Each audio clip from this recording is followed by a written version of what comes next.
So it's the end, almost the end of the day. Then you can all get back in your conventional combustion engine vehicles or electric vehicles or flying taxis if you're actually future focused. So my name is Matthew Griffin. I'm the CEO of the 311 Institute and I'm a futurist. So I actually do a couple of different things. I look at two futures. I look at what we kind of regard as the near future, which is the next 20 years, which is where I work with all of the brands that you're using now, the ones that are in your pocket, the ones that are in your hands, and the ones that you are using everywhere. So companies like Adobe, Pepsi, Coca-Cola, Microsoft, Samsung, Arm, all these kinds of guys. But I also look at deeper futures. Now, deeper futures are typically 30 to 50 years out, and I do that because I work with all G20 governments, and one of them, at the moment, the United States, we are now designing the future transportation systems as part of their $1 trillion Department of Transportation bill. And actually, when we start talking about the future of transportation as it relates to the US, we see lots of different vehicles, formats, powertrains, all that kind of stuff. But one of the conversations that's dominating some of the US conversations is what happens when your city is underwater. So when we talk about the future of mobility and transportation, it's not always as clear-cut as we think. Now, this is my preferred vehicle. It's a DeLorean 2026. So obviously, when I'm trying to prepare these presentations, I get into my time-traveling car, go to the future, and I bring that knowledge back to you. So this one is obviously powered by plasma engines, not lithium-ion batteries, and it uses anti-gravity technology. But you won't see this in the dealership anytime soon. Now, when we actually have a look at the future, if we step back 10 years ago, things were moving quite quickly. And when I typically ask a question, do we think that we're moving faster today than we did 10 years ago? The majority of people think we're moving faster today, from a technology perspective, a society perspective, business, industry perspective, and so on and so forth. So when you are trying to look at the future and bring it back home as it relates to your own businesses, you've got less time to see what's going to happen, plan and adapt.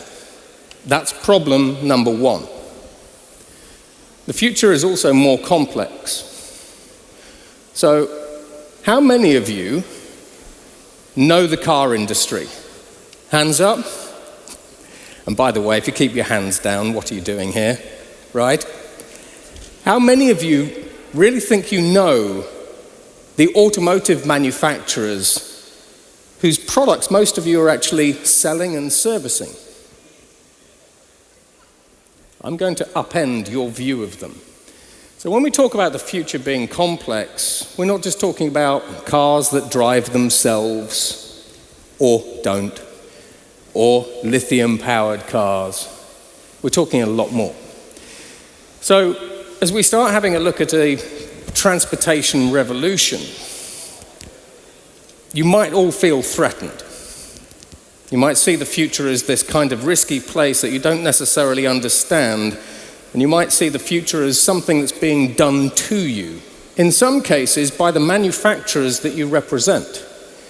So one American manufacturer a couple of weeks ago said to its dealer network, we want you to sell more electric vehicles, and these are our conditions.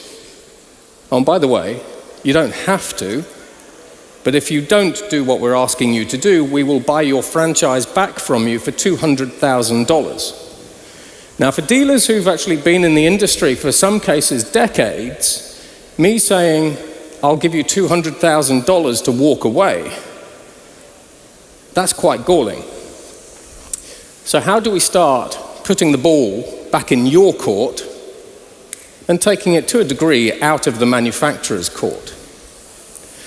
When we have a look at emerging technologies, it's estimated by ARK Investment that emerging technologies like artificial intelligence, 3D printing, blockchain, all these kinds of things will destroy up to $50 trillion worth of GDP. We're already seeing this. In the oil and gas industry, we're moving to renewables. In the agricultural industry, we're moving to new ways of producing food. In the car and the automotive industry, we are moving from one way of manufacturing vehicles, selling and servicing vehicles, to a different kind of model. But it's also estimated that these emerging technologies will bring about $210 trillion worth of new opportunity. So don't focus on the top one, focus on the bottom opportunity. Now, when we start talking about the end of the status quo, as a futurist, I bought a Tesla. I have 2 cars. I have a Range Rover, and I have to put it into the dealership pretty much every 8 months for brakes, servicing, brake change, oil changes, all this kind of stuff. Costing me an arm and a leg. The Tesla is 30 months old. I bought it online. I never talked to a dealer. I never did a test drive. I've changed 2 tyres, and because of brake regeneration technology, I do wonder whether or not I ever need to change the brakes. And when we have a look at Formula E, for example, where a lot of the manufacturers are playing, brake regeneration technologies are now 99% efficient. So as we look to this switch to EVs with no combustion engines, I know a lot of dealers are saying, well, our main opportunity is tyres, wiring and wiring chassis, and brakes. Don't count too much on being able to service brakes. You will need to, but not as much as you might think, because brake regen is getting a lot better. Now, here's a quiz for you. Is NIO a car company? So you can put your hands up this. So, a little bit of a quiz. I said, who thinks NIO is a car company? Okay. Who thinks they are a food company? You have no hands, right?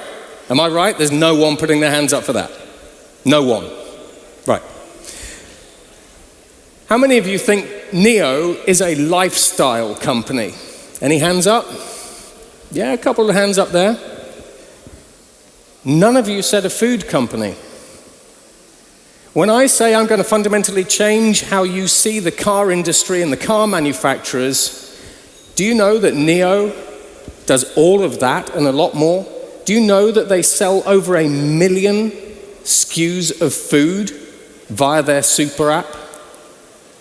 NIO is increasingly not a car company. NIO is a multi-sided platform that leverages its super app to sell food, lifestyle products, connected home services, financial services. So when we talk about the car companies of the future, you need to very carefully think about what you're talking about. Now, when we talk about some of the future fundamentals, this is kind of what you're up against in the next 10 years. This is why you need to start making the changes to your business now, not in 8 years' time when you suddenly realize that your business is on the brink.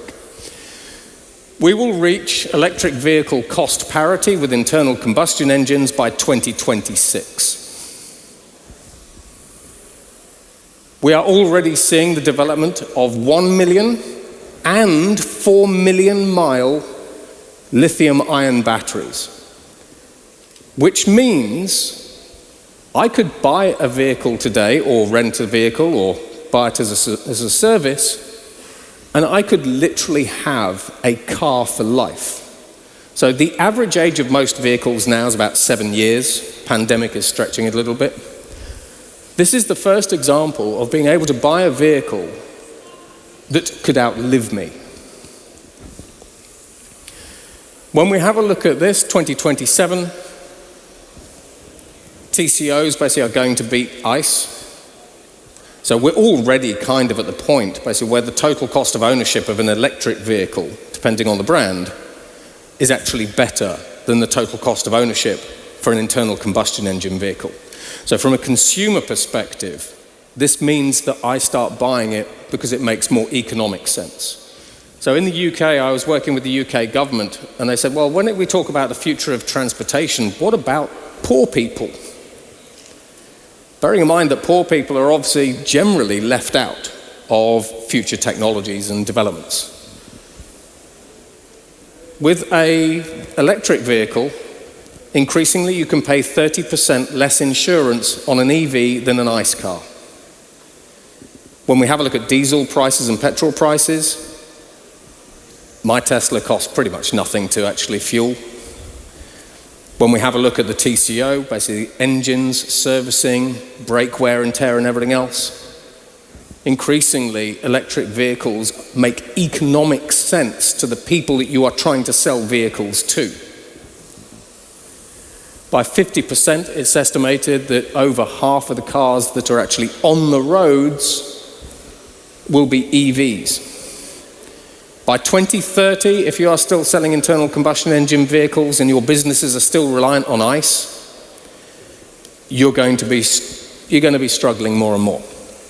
And then, of course, this one, France, India, China, Germany flip-flops because obviously a lot of the big car manufacturers are based in Germany, the UK. By the year 2035, over half the world's population will not be able to buy a car with an internal combustion engine, even if they wanted to. At this point, really 2030, sales of ICE cars will just start plummeting. But when we talk about EVs, we need triple the electricity that we generate today. So it's not always straightforward. Now, when we have a look at things like the basics, on the one hand, we can see everything going autonomous.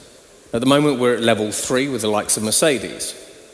But organizations like Ford and Volkswagen have recently unwound a $2.5 billion investment in Argo AI, because as the car manufacturers are finding out, developing a vehicle that drives itself in all conditions, that's as good as a human in bad conditions, is really difficult. So within the car company, we call this the 90% of the 90% problem. So getting a car to drive itself, doing that first 90%, that's easy. But then you have to spend 10 times more effort trying to get that last 10%. Trying to produce a car that understands that a shadow on the road isn't a boulder, or what happens when a deer passes in front of it, or when it snows, or whatever it happens to be. And this is the challenge that car manufacturers as well as regulators have had, because trying to get to that 100% efficiency, where it is perfect, is insanely costly and difficult. So these won't be around for a while, but they are still coming. Now, if I take the steering wheel, the dashboard and the pedals out of a car, do I have a car any longer? Or do I have a pod, a blank space? Organizations like Toyota and Audi can already see the literal death of the car, which means that their entire businesses are built on selling these things that essentially are coming to an end. But when we start having a look beyond the internal combustion engine, there's a lot going on. So we're moving to battery electric vehicles. In Japan, we have fuel cell electric vehicles with the likes of Toyota, who still are pushing hydrogen. We've got hybrid electric vehicles as well. But this is the Terzo Millennio. It's a Lamborghini that has been designed by both Lamborghini and MIT in the US.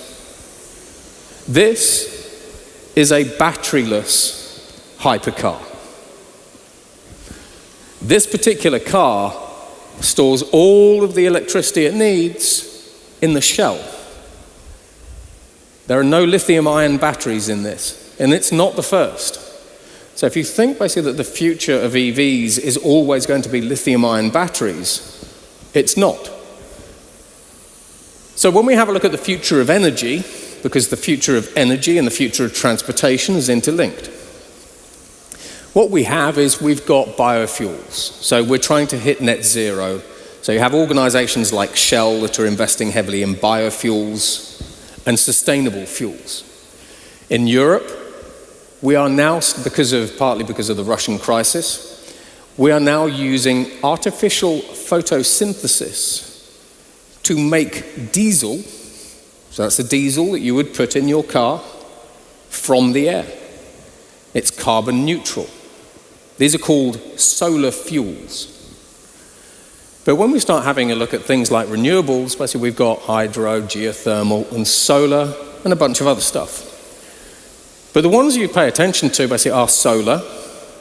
So when we have a look at photovoltaic materials, we have a little surprise in store, and I'll tell you about that in a moment. And then when we have a look at wireless energy, if my electric vehicle has a surplus of electricity, I can simply share that to the car behind using blockchain.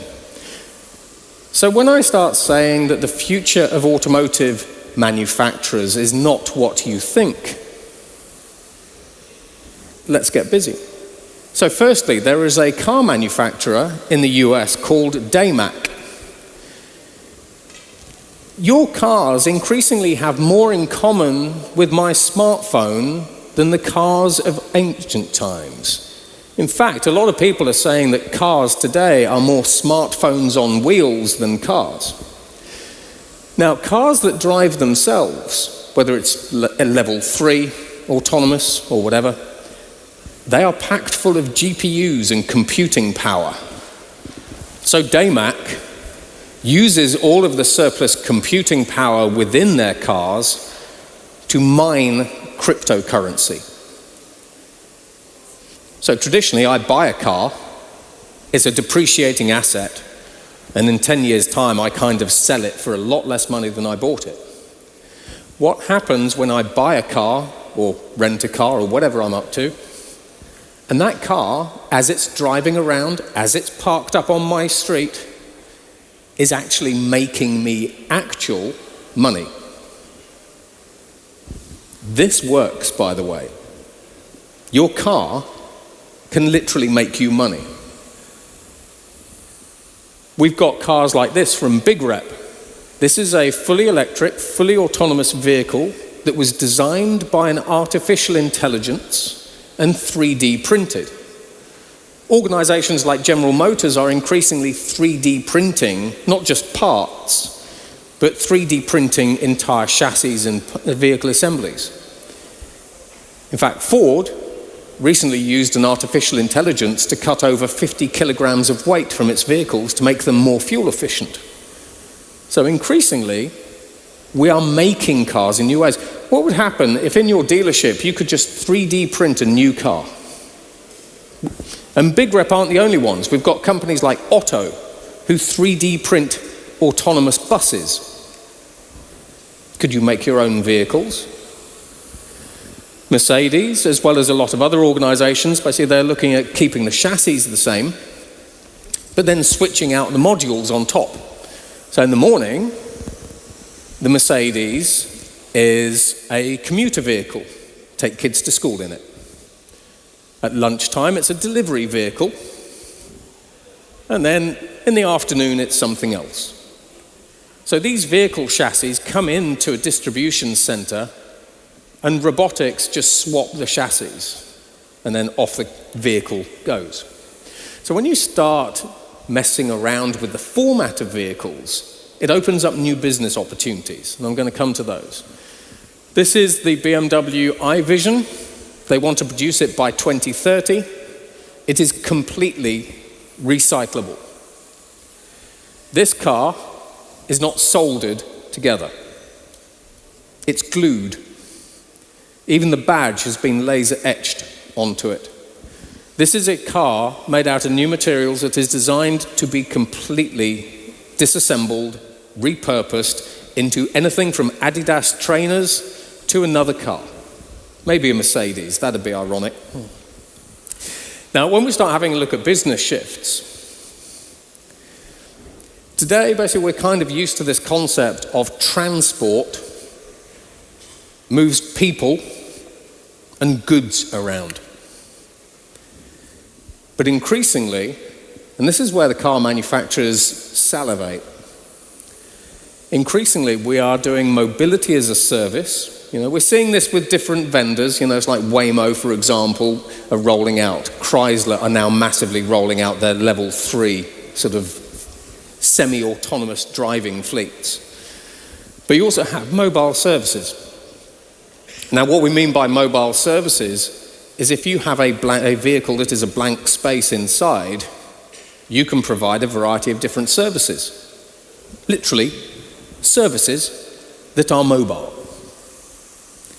So this is the new future business model. But in addition to that, and I work with a lot of car manufacturers, in the future, there will be no car companies. And the reason why there will be no car companies is because they will be this. They will be multi-sided super app technology companies that also make vehicles, sell vehicles, provide vehicles as a service and all this sort of stuff. So just like Neo, once I start owning the customer, if I download a Mercedes app, what is stopping me from buying food from Mercedes, entertainment from Mercedes, insurance from Mercedes, whatever? So all of the car manufacturers have been looking at platforms like WhatsApp and WeChat and thinking, why don't we just move into all these other markets and industries? And that is why they want to own the customer. Because with you, they will make a certain amount of money. But this model, this takes them into markets worth tens of trillions of dollars, basically, that they've never ever been able to play in before. So I'll give you some examples.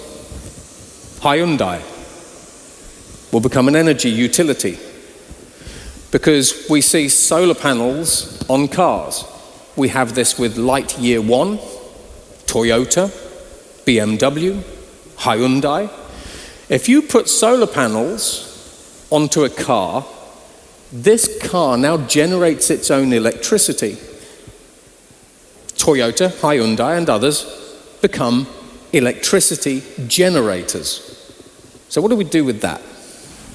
Well, if you're BMW, you can wirelessly transmit the electricity that your car has generated while it's been out and about, and you can wirelessly transmit that energy to the truck behind you, to the car in front of you. And if you use blockchain technology, you have something called peer-to-peer energy charging, which means if I'm in this vehicle and this is my vehicle, when it's charging your vehicle, just like we wirelessly charge phones, I can charge you money. In addition to that, Tesla. Is Tesla a car company? They're a virtual power plant company. So the batteries in these Teslas, you plug them in at home and they provide boost power to your house. So you can start running your house from an electricity perspective from your Tesla. Now in California, when the local energy grids need more energy, Tesla has done a deal with PCGE. And as a Tesla owner, I get an alert and it says, plug your Tesla into your house now, and the surplus electricity that's in your car will now be sold to the Californian electricity grid, and you will get some money. And Tesla gets a chunk as well. Tesla are already doing this, look it up. In addition to this, the reason why Teslas are already fitted with full self-driving sensors even though the regulators and everyone else are telling them it's not, is because Tesla knows that when we get level 4, level 5 fully autonomous driving, they push a software update to this vehicle. And now it's a robo-taxi. And again, Tesla takes some of that money. But the car that sits on my driveway for 95% of the time now goes off and picks you all up. So I make some money, Tesla makes some money. My car is no longer really a depreciating asset. Tesla, the comms company. When we have a look at the future of connected cars, Tesla and SpaceX own Starlink. At the moment, this vehicle will connect to the local mobile networks. But just you watch. Now that we have low Earth orbit satellites in space that can connect these vehicles, that will be connected to Starlink at some point. For Elon Musk, connecting these vehicles to his satellite network is worth $36 billion. And as Tesla, I could then take out a Tesla broadband package and I get rid of my local telecoms provider. So when we start talking about some of the things that car companies are doing, there's a whole hunk of other things. Office as a service. If in Helsinki we can't get office space, why don't I just go to Hyundai and say, hey, can I rent a mobile office? Audi have the long distance lounge concept.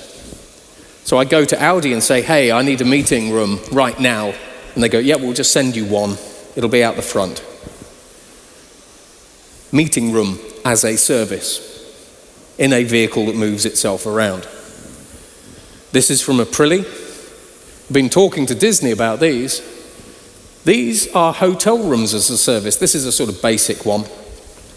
But organizations like Disney are thinking about using these because I can book my Disney holiday and Disney can send a self-driving car to pick me up. But the bigger versions of these literally plug into the Disney hotels.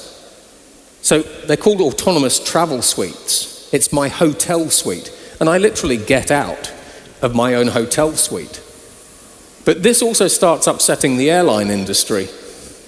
Because do I take an overnight aircraft or do I take an overnight hotel room as a service? Adidas, autonomous shop that comes to your neighborhood as a service. So this starts affecting the future of retail. Does Toyota take a cut? That this kind of concept is based on things like the Toyota e-pallet concept. Do I need to rent retail space when I can really just rent a shop as a service and it just turns up to whatever neighborhood I want it to turn up to? This one's a fun one, Citroën. So this, and they have a lot of these concepts, this is the skate. This one is an autonomous gym. That's it. So if I want to work out while I'm going to work, I get in here and there are rowing machines and all that kind of stuff. So at what point do we start seeing Citroën saying, we are going to provide gym as a service? There's even a company that's talking about sauna as a service. I've been working, a little while ago I was working with the Finnish government and we talked about the future of smart cities and transportation and everything else. And I said, the problem with saunas basically is that you're going to have to disinfect them. And the Finnish Minister of Transport said, no, you don't. When you go into a sauna, because of the heat, it kills all the bugs. That's it. So you could literally have sauna as a service. So if you don't have a sauna at home, dial it up. So when we start talking about future business models, these are the kind of things that the manufacturers are looking at because they're going, today we sell you a car and service it. Tomorrow, we sell you everything else. Food, shop as a service, office as a service, you name it. This is all worth a lot of money and this is what they're salivating about. This is why when we have a look at some of the European negotiations, why do you think a lot of the car manufacturers want to own the customer data? Because if they have the data, they know what you're up to. Now, future dealerships. So today, basically, you buy and sell cars and keep them running, generally. That's probably, 80% of your business. You put financing on top of that, but generally, this is where all your money is coming from today. Now, 81% of dealers around the world, especially Europe, agree that dealership business models need to change. 63% of users will buy cars online. Some of you have more than likely bought cars online. I bought a car online, was fine. I got all the servicing and everything else. So the first thing that you need to do as dealers and dealership networks, basically as people who are in the automotive industry, is this. You digitize everything. Everything. The reason for this is because when you are a digital business, firstly, you can improve operations, you can understand your customers more and everything else. But when you digitize your business, it allows you to move into new markets quicker. This is an agility play. This is not just me saying digitize for the sake of it. Now, to put this into context, when I was having a look at future dealership business models with companies like Accenture, McKinsey, BCG, Bain & Co.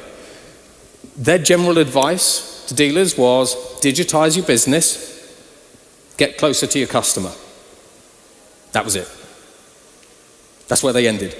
That applies to every single business on the planet. That's useless. So I'm giving you some actual advice.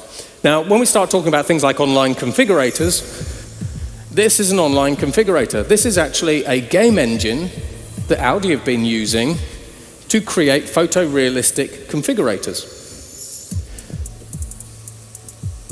And you can't really tell that it's not a real car. So for the moment, digitize every part of your existing business. You can do some fancy stuff around the edges like this, etc., etc. But this is just a game engine. We've not had to do anything like that. Now, this is Audi's vision of the dealership of the future, which I think is comical. So what you do is you go into an Audi dealership and then you put on a virtual reality headset and then you can test drive and get in the cars that are actually right slap bang next to you.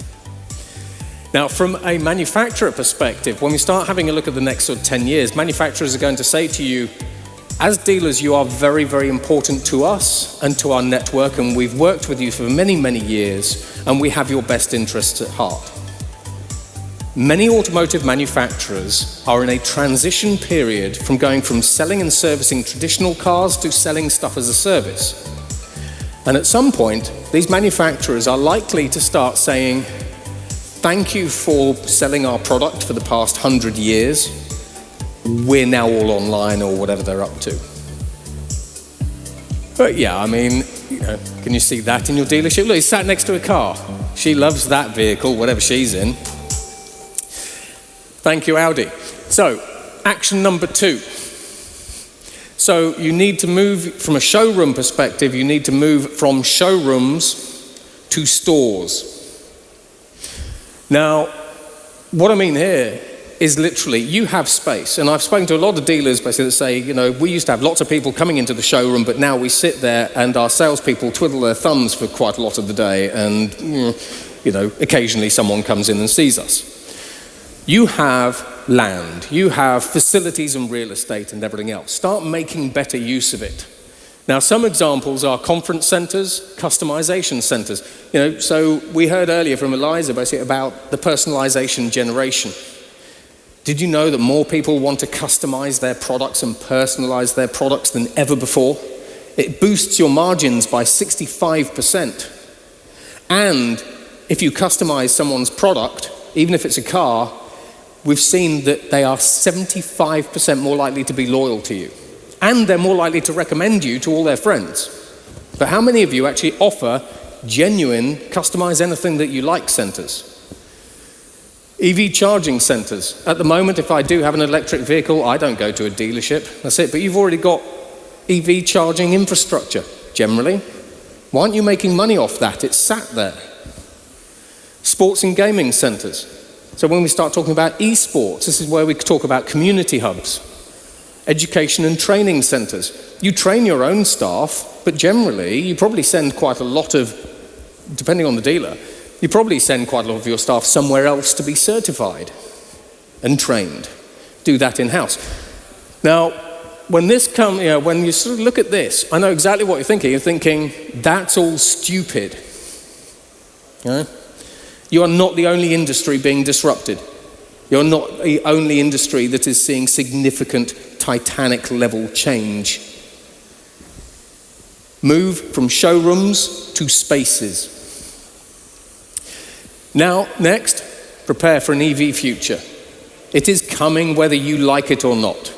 If the governments are banning the sale of internal combustion engines, in 2036, you could be the most die-hard dealership saying, we are only selling cars with an internal combustion engine, but I don't know where you're going to buy those from, because whether it's Volkswagen or Audi or Ford or Chrysler or anyone else, Toyota, Volvo, they are all switching to EVs because the regulations demand it and because the net zero Paris agreements demand it. So prepare for an EV future because it's coming. You will hate it, but it's coming. So equipment investment, rebranding. So have you thought about rebranding your dealerships? Increasingly, a lot of younger generations are purpose-led. If I know that you take sustainability seriously, that helps with your branding. But this is all on the path to a different journey. And then staff certification and training, get everyone trained up. Most people, when you have a look at the surveys, most dealerships don't really know how to sell EVs. The people basically within them are a little bit shaky, etc., etc. Prepare for an EV future. It is coming whether you like it or not. Now, when we start talking about new business models, because that was about laying your foundation, okay? That's all that was. That's just making your business a little bit more future-proof, but laying the right foundation for you to now go and expand into doing new things.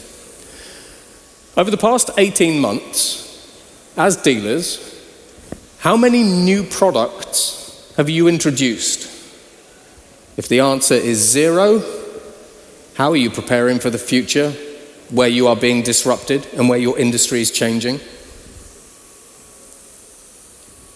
How much of your company have you reinvented? If your company today looks like the company that it was 10 to 20 years ago, and you haven't reinvented anything about your company, except maybe a bit of digitization in the CRM system, then you're not moving the dial on trying to move into new market opportunities. Now, when we talk about reinvention, one of the things you can do, for example, is you can put a target in place. You can say, right, next year, 5% of our revenues will come from installing electric vehicle charging stations, for example. So the way you start moving is just little steps. And can you prove that you can move at speed? If I showed you the biggest opportunity on the planet and said, this is the opportunity right now, could you move into that opportunity tomorrow? Or is it going to take you a few years, by which point, basically, that opportunity is gone? This is one of the reasons why you digitize your business, because if you spot a new opportunity, you can move into it at speed. That is what the biggest companies on the planet do. They spot an opportunity, they spin up basically some new products, they push it out basically via their digital channels, done. New subscribers. Now, when we have a look at OEMs, this is what the OEMs are up to. So companies like Mercedes and Volvo, basically, and GM and Ford and everything else. This is what they're up to. This is their business model. So firstly, they are going to be selling things direct to businesses, also direct to consumers. They are increasingly going to sell digital products and services. This is ambiguous because these digital products and services can be anything. It could be entertainment. It could be different purchases. It could be e-commerce. They're going to be selling mobile products and services. Office as a service. And they have a super app first strategy. Increasingly, they will become multi-sided super app technology companies who also sell mobile stuff. They're opening up new ecosystems because they are partnering, because they don't have in-house expertise for particular things, so they're partnering like crazy. And of course, they're going omni-channel. But the car manufacturers of the future are exclusively digital. Now, from a dealer perspective, these car companies are going to want your customer data. They're going to want you to actually do the difficult stuff, but then essentially hand you the customer information. I've worked in distribution, I've worked in system integration, and everything else. I know the play. It's not unique. So, these are some of the business models basically that you can actually embrace. Firstly, why don't you become your own certification provider? You own the certification. You can do this. Why do you send your staff to somewhere else to get certified? There is actually a staggering amount of money in becoming the certification provider, where you go, we now have a Pendragon green tick for our staff, or whatever it happens to be. Certification and training centers. It's not just cars that are changing, semi-trucks are changing, drones are changing, cargo ships are changing, rockets are changing, aircraft are changing. You are not the only transportation industry that is going through seismic change. Certification and training centers. You know that sort of part of the showroom that you don't really use? Get that in there. Component distribution. Component distribution is really an incremental play. But when we actually have a look at the component suppliers to the automotive industry, the average BMW has 30,000 parts. But future EVs don't have 30,000 parts. So the entire distribution supply chain is actually changing. Now, what happens if you start selling the batteries, the wiring harnesses, the brakes and everything else? It's an incremental play, but this actually starts taking you outside of your existing business area. Everything is a subscription. Everything is a subscription. So what I do is I don't buy a Mercedes as a subscription.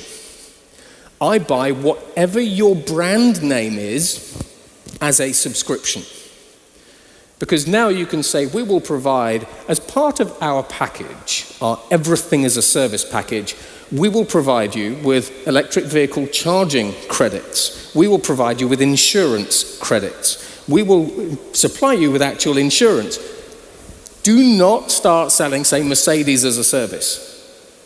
Sell your own brand as a service. And the reason I say that is because it allows you then to add anything in you like.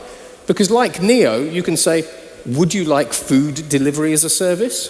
Pizza as a service? You can add it all in. Think about becoming fleet operators. If you own the asset, or if your title is on the asset, then you start disintermediating some of the manufacturers, because now what you do is you are the fleet operators, and as part of the everything is a subscription, I buy self-driving car as a subscription. But it's yours. So now you're becoming a large customer of the OEMs, but you own the customer relationship and you now can start selling other things. Remote diagnostics and services, short-term leasing and rental. Now when we start looking outside the core, a lot of you, if not all of you, are already selling electric vehicles, right? How many of you are selling electric vehicle installation services? Because when I bought my Tesla, I had to go to a traditional electrician's and say, hello, can I spend £1,500 with you to install the charger? Why aren't you doing that? The way to get into that is you find a local EV installation company and you say, we would like to partner with you, and you take some commission. That's where you start. As electric vehicle sales grow, eventually you have your own EV installation company. But we are all going from gas at home to electric and everything else. Now you can become a renewable energy installation company, a connected home installation company. This all opens up opportunities everywhere for you. Mobility solution providers. I don't rent Mercedes as an office. I rent whatever your brand name is as an office, okay? Become mobility integrators. You know the transportation industry, you know the car industry. How many of you actually go to corporate companies and say, we will advise you on the best companies to partner with for your vehicle needs? So, mobility integrators and consultants. This is outside the core, but this is kind of what you do already, but in a more professional corporate setting, because you're going to businesses now, typically, as well as governments. And then, when you are digitizing your company, build an app. Because any time you now do something new as a subscription, you can put it straight into the app. So I open the app today, and I see that you've added food as a service, hotel as a service. Okay? This is why you have to digitize. Option 2, longer term business model, but it's a medium risk. As we start seeing moving from level 3 to level 5, delivery and logistics services. You could take on Deliveroo if you really wanted to. Lifestyle services like Neo, move outside the core. Rideshare, robo-taxi operators. Tesla's going to become a robo-taxi operator. They're just going to flick a switch and off they go. If you run the fleet, this is why all of this joins up. If you run the fleet, you can be the robo-taxi operator. You're taking money. It's your asset. You now own the customer. Vehicle module swap shops. If Mercedes are going to, for example, swap one chassis to another, can't you go to Mercedes and say, well, we'll be a dealer for you, but we will also be the place that you can bring your modular vehicles in to swap the chassis. Saves Mercedes or whoever else it is money. And there's money in that. Option 3, longer term, higher risk. Second life specialists. We have huge amounts of lithium-ion batteries that are going to be end of life. They need recycling, some of them. Some of them need selling. So question, did you know that Mercedes is already in the energy industry? Mercedes have been taking the used lithium-ion batteries from their vehicles and putting them into data centers in Germany so that if the power goes out to those data centers, Mercedes now provides grid-scale storage services to the German data center industry. That's a true one. They've been doing that for years. So when we start talking about batteries, for example, you can recondition the batteries, you can now put that for boost to the grid. And when it comes to recycling lithium-ion batteries, there are only 2 companies that know how to do it. One is Scandia. So you could partner with them. And then, as we start looking beyond the humble car, what about flying cars? So over in Germany, but also Dubai, Florida, and everything else, we already have cars that fly. They're actually drones, like Volocopter. Okay, quick question. Who owns Volocopter? Volocopter is a flying taxi company. Who owns it? Anyone? Mercedes. Look that one up. So when I say, how much do you know about your own industry? How much do you know about what the manufacturers whose products your livelihoods depend on are doing? Hopefully, I've just given you a load of surprises. But you now know. So thank you very much. I hope you enjoyed the presentation. I hope it provided you with some actions and some next steps and some insights you didn't have before. And it's been a pleasure being here. Thank you.